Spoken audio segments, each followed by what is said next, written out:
How's it going, everybody? This is Joe with the Crawl, and I'm sitting here with another Joe Fisher, head brewer at Mansker. So tell us a little bit about yourselves. All right, we are Mansker Brewing. We're a 7-barrel brewery here in Hackettstown, New Jersey, way up in the northwest of the woods. We've been here since October 2015. I started brewing way back in 2008. Wow, get my numbers right. And then I decided to go pro about 2012. Yeah, what was the process of going in 2008, saying like, I want to start brewing? What was your passion back then? What was your mindset back then? So I was drinking a lot of Guinness. That's kind of where it all started. And then I got into beers like Sierra Nevada Pale Ale, and then I found West Coast IPAs. And that was the end of that. I was so hooked on like Stone, Arrogant Bastard, and Lagunitas. And then I just went out to Clifton to Corrado's. There's a wine shop out there, and nice. I got myself a bucket and a book, and I just started making beer. So this is like all, from what I was reading on your website, at mansker.com, right? Is the website? ManskerBrewing.com, yeah. ManskerBrewing.com. You started, everything was in your basement, and it became an obsession pretty much, right? And overbrewing. And what was the point from 2018 to 2015 that got you to Hackettstown? It was, that's kind of exactly how it happened. The hobby grew completely out of control. I had, in fact, I have the kegerator over there that I'm still using with 8 taps on it. That was in my basement. So I had 7 beers and Seltzer on tap at home at any one point. So I decided that I wanted to get out of my corporate job. I was a computer programmer for 17 years. And I wanted to do something brick and mortar. And it was like the perfect timing, the perfect fit. And I decided to make a go of opening a brewery. These guys here, these are called conical fermenters, cylindro conicals, if you like. These are unitanks, which means they're universal, so they can be used for fermentation or as a secondary vessel, like a bright tank, for the beer to condition and clear. This guy here, FV3, he's 7 barrels. A barrel's 31 gallons. Don't ask me to do math on camera. And this guy is 15 barrels. He's a little over twice the size, so I can do 2 batches into him. And this little fella right here, this guy is about 21 gallons. And this is a Brewhemoth, and this is what I used to brew into when I was home brewing. So having something like this was really helpful in going straight from home brewing to pro brewing, because I knew how a conical fermenter worked. I knew how these connections down here, these are called tri-clamps. And that is the connector that is used throughout our entire brewery on every single device. So having familiarity with all that stuff really helped me get going. What are we drinking right now? We're drinking my Irish Red. Irish Red? Yes, so this is Rose Madder. Cheers. Cheers. This is next to my Great Porter. It's probably my most popular beer. We do it every year for the St. Patty's Day parade here in town. Perfect. And it's really one of my favorites. It's just a beautiful beer. How's that experience after like been 2 or 3 years? There was like no St. Patty's Day parade, and this was like the first one after like 3 years. If we want to touch on that topic. Oh, absolutely. That was weird because the town, well, the state, closed down. Basically just before the St. Patty's Day parade in 2020, and I had made the beer, and then we had to not do the parade and shut everything down for a while.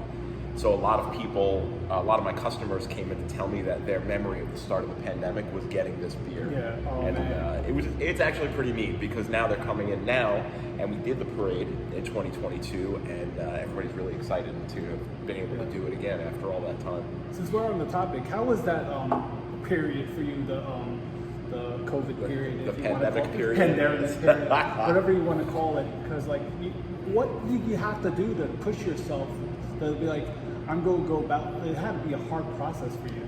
It was hard, but not killer at the same time. Yeah. It's kind of hard to describe because we're a pretty small operation. I do all the brewing myself still, and I have a team of 6 now. So we were able to pivot the way we do things. So we did mostly takeout and delivery. Yeah. We weren't allowed to have people in here. And I was able to keep my entire staff on and keep them paid for the whole time. Oh, that's awesome. Which was really great. And I know I'm very lucky in that regard. Yeah. our customers really stepped up and supported us through the whole time. We had customers who were buying hundreds of dollars in beer every week. I came during that period too, and I tried to support you guys with like a 4-pack or 6-pack that you have stuff here. To go back to the beginning, what was like some of your first beers that you kind of started off with? Well, when I first opened, I wanted to start with some recipes that I was comfortable with and that I knew were good. I didn't want to get too crazy right off the bat, making huge beers or anything, or making it like I have 13 beers on tap right now, which is insane. So I started with 3 beers. I started with my American Blonde Ale, which I called Thankful Blonde, and then had to change it to Gold Bar Blonde due to a copyright issue. And then I started with the Great Porter, which is now my best-selling beer ever, and the Better Than Pants, my English Pale Ale. I wanted to do beers, like I said, that I was comfortable with. I had done them many times as a home brewer before, and I was familiar with the recipes and how it would scale up. So we're in the hot side of the brewery now. This is where I actually produce the beer. So this is the boil kettle. This is where all of that sweet liquid that we get from the grain gets boiled. We add the hops. This can hold about 300 gallons and can bring it to a good hard rolling boil. It's all electric. There's no gas, no steam. At my scale, doing electric is nice. Any failures along the way? There were a couple. A lot of it was learning the process. Since I went straight from home brewer to pro brewer, I had worked on some larger systems before, but nothing like this. So there's of course a learning curve. My first few beers were good. They weren't the greatest beers looking back on it now, but I tweaked that process over the years. I did have 2 beers that I had to get rid of. 2 beers I had to dump. One was a sour, and during the process, we lost power while I was making it, so it sat in the kettle for a long time, overnight, and then I had an equipment malfunction when I tried to cook it again the next day. It was complete chaos, so that beer had to go. But the one that was actually fun, it was like I turned lemons into lemonade. I made a Dunkelweiss, and the yeast that I was using, either the yeast was bad or the temperature control wasn't right that day or something, and it ended up very, there's a chemical compound, phenols, and it ends up tasting plasticky. So it's a good thing up to a point in like a Belgian beer. You get a little bit of that kind of iodine sort of flavor, but in a Dunkelweiss, not so much, and the beer was almost undrinkable. So I was trying to decide what to do with it, and instead of just running it straight down the drain, I rented a dunk tank, and I filled the dunk tank with Dunkelweiss. So we had a Dunkel tank, and my customers got to pay $5 to dunk me in my own beer, and then we donated all of that money to Project Self-Sufficiency here in New Jersey. That is awesome. So how did you come about the name of Manskirt? Well, Manskirt. I started wearing these Utilikilts back in probably 2000, 2001. There's a company, Utilikilts, out of Seattle. And they are just a really cool garment. They're not really kilts traditionally. They have pockets and belt loops, and they're more like a skirt on a man. So Manskirt Brewing. And that was what I was calling my home brewing. And then when I became a pro brewer, I thought, why not keep it up? It's part of my character. It's part of who I am. Yeah, it's like your brand now. Yeah. And why Hackettstown? Hackettstown is a really interesting and cool town. Very nice. I was living maybe 20 minutes away over in Lebanon Township, and I used to frequent some of the bars here, like Marley's, right around the corner, who incidentally was my very first customer. So thanks, Marley's. Awesome. And I just kind of fell in love with the town. And I searched for real estate for almost 2 years, and I kept coming back to Hackettstown. And finally, this building, this bank building, which was way too expensive for me when I first was looking, ended up in bank foreclosure. So I ended up winning this building at auction. Oh, that's awesome. Yeah, so I made full circle and came back to Hackettstown. You got the Manskirt going on for you. But what's the nautical That's thing? the second most common question I got. So this tasting room here is a humongous box. It's 42 by 40. It has these enormous white walls. And when I first came in, they were just literally blank you had to white do walls. something with them. So I wanted to put something colorful, something interesting, something that spoke a little to me and to the brewery. And I happen to have this big octopus tattoo on my arm. And he's hanging out around a beer glass here. trying to take down the ship on the foam. And I asked my artist, my muralist, Pete Angus, local guy, who also used to teach at the college here. I asked him to use that for inspiration. And Clyde the Octopus is what we ended up with. That is awesome. I have another unique question about something in your brewery. What's with the bender? So bender. That's like one of the first things the first time I was here, the bender was in the front. Now he's kind of by the restroom. He hangs out in the back. He's that guy that gives you the towels when you come out of the restroom. You know? But that's the benderator. It's a holdover from my homebrewing days when I would take my beer in sixtels to parties. And how do you keep it cold? You put it in a bucket of ice, right? Yeah. So that was boring. So I have a workshop at home, and I made myself a life-size bender, and you can put the keg inside of him, and he serves the beer through a tap in his cigar. I'm glad I asked that question. Yeah, he's pretty awesome.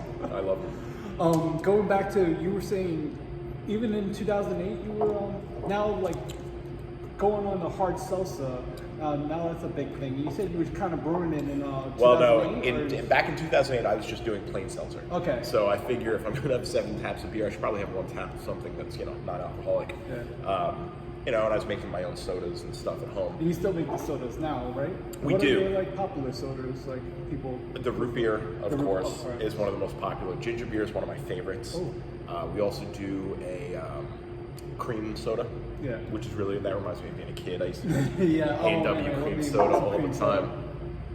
But the hard seltzer thing has been fascinating. We actually started that just before the pandemic. Yeah, it was weird because I think it was here 3 or 4 years ago, and it was just beer, and then it came back, and you kind of adapted with the hard seltzer thing. Absolutely. Sorry to cut you off. No, not at all. Keep going about the hard seltzer. Sure. It's one of those things where, as a craft brew guy, I describe myself as a cranky old man when it comes to beers. I like my Irish Red to taste like an Irish Red. I like my West Coast IPAs to be bitter and angry. I really like traditional styles of beer. However, the hard seltzer thing is awesome because I get to make it with the same love and passion that I make my beer with. I brew it in the exact same way as I make the beer. I don't filter it. I don't do anything. I don't strip the flavor from it. I let it be what it is. Okay. So there's not a different process into the brew of hard seltzer? It's honestly the exact same process with different ingredients. Okay. So beer, as I'm sure all of your viewers know, is made from mostly malted barley, sometimes oats, sometimes wheat, but usually malted barley, water, hops, yeast. That's it. And we use brewer's yeast, Saccharomyces cerevisiae. Right? Yeah. And so for the hard seltzer, it's the same thing, but instead of barley, I'm using corn sugar. So in beer, the sugars are derived from grain, and in hard seltzer, it's derived from corn. And then I ferment it with yeast, but I use a sparkling white wine yeast instead of a beer yeast. So that gives it a little more, almost a Prosecco white wine sort of flavor. Things about my system here is it's all electric. So I can control everything from a control panel here. It's a touch screen, so I can turn pumps on and off just by tapping the screen. It's still a really hands-on manual process, but having this just makes my life a little bit easier and nicer. So I do it with sparkling white wine yeast, so it gives it a little more of a Prosecco vibe to it. And I like that. I like the fact that it tastes good on its own, and then we can add flavor to it after that. So that feels more of a craft sort of product to me, and the customers are really responding well to it. We sell so much hard seltzer. Yeah, well, it was funny, like when I came here about like 2 years ago, that's like you kind of have the hard seltzer, and my wife got the pistachio one. It was like, where would you get pistachio hard seltzer? So that was really unique. Thank you for saying that. It's funny because when I first started looking at the flavors I was going to use, most of the flavors we buy commercially. We do make some in-house. We make a jalapeno in-house, and we had done a cider donut in-house for the holidays, which was that sounds really amazing. But I saw pistachio. I was like, oh, that's stupid. I'm going to buy it. And it is one of the best flavors we've ever had. Yeah, it's like one of our she still raves about it. I think we made a special trip over here just to buy it, like during the pandemic. I just noticed you opened up a party room up there, right? Yes. You seem like to be always expanding. How did that come about? That was because we have that space, excuse me, we have like a balcony space up there, and it was basically unused. Sometimes we would overflow customers up there if we Yeah. got super busy, but it wasn't really a great space. And there was a mirrored window up there. It was like a one-way window. Apparently the manager of the bank used to go up there and oversee his minions.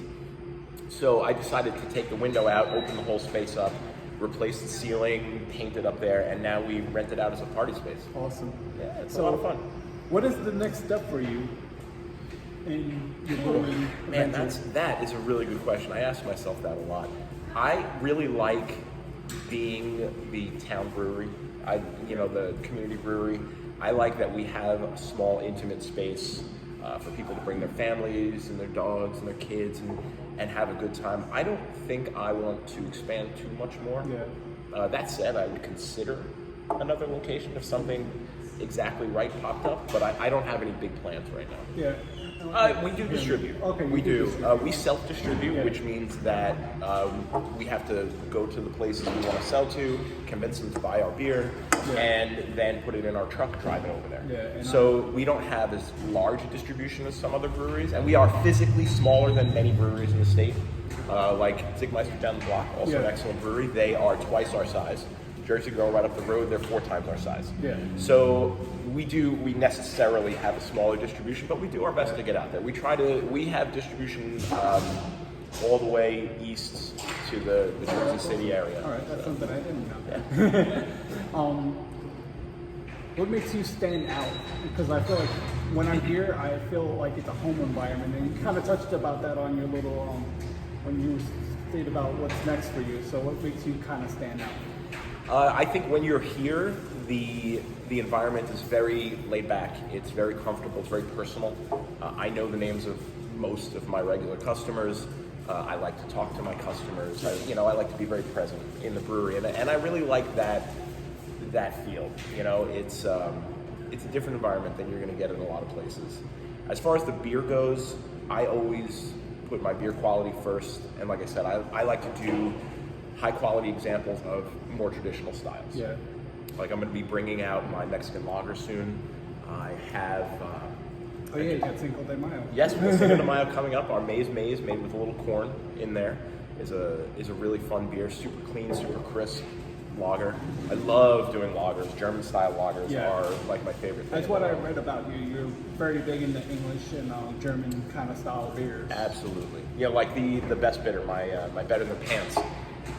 It's one of my favorite styles of beer in the world, and nobody makes one. Yeah. And part of the problem is that it's hard to sell to the general public.